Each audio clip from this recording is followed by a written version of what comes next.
Bismillahirrahmanirrahim. Alhamdulillahirabbil wassalatu wassalamu ala Rasulillah. Wa ba'd. Assalamualaikum warahmatullahi wabarakatuh.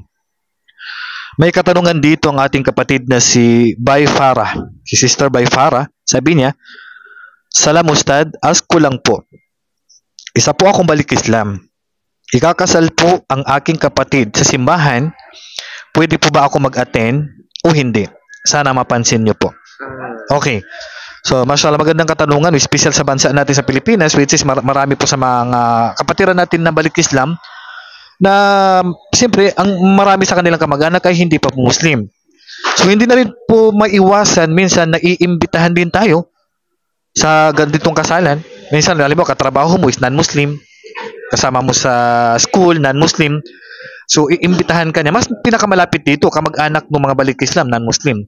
So, siyempre alam natin kung saan gaganapin yung kasal. Maaaring sa tabi ng beach, dagat, sa restaurant, sa simbahan, pangkalahatan, hindi lang sa simbahan. Okay, pwede ba tayong umatin? Mga ganitong mga paraan ng kasalan ng mga non-Muslim, hindi na talaga pwedeng atinan yan. Alam natin na hindi na po maiwasan sa mga kasalan na yan ang mga labag na gawain sa batas ng Islam. Diyan na po unang-una may mga musika. Hindi mawawala diyan ang music.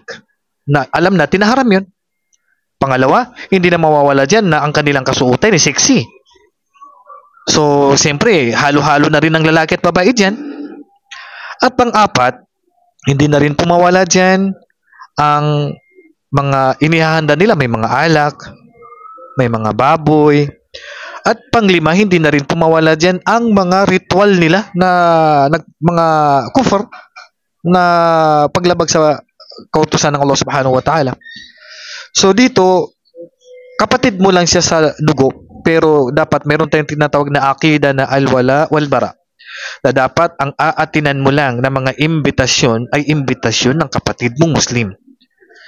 Kasi kumbaga sa kasalukuyan hindi po mangyayari na maiiwasan nila lahat yung mga nabanggit natin.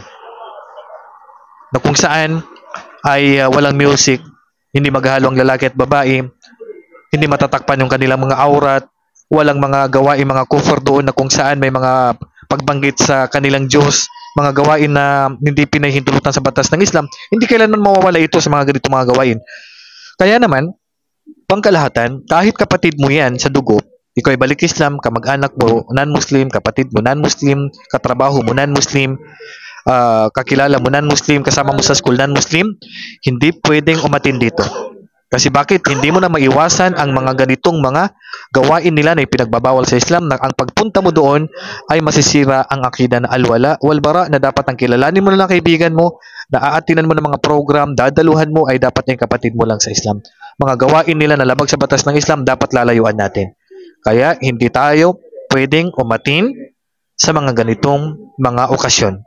Kasi hindi na po talaga maiwasan na may mga paglabag dito at mga sagisag ng kanilang mga gawain na ipinagbabawal sa batas ng Islam.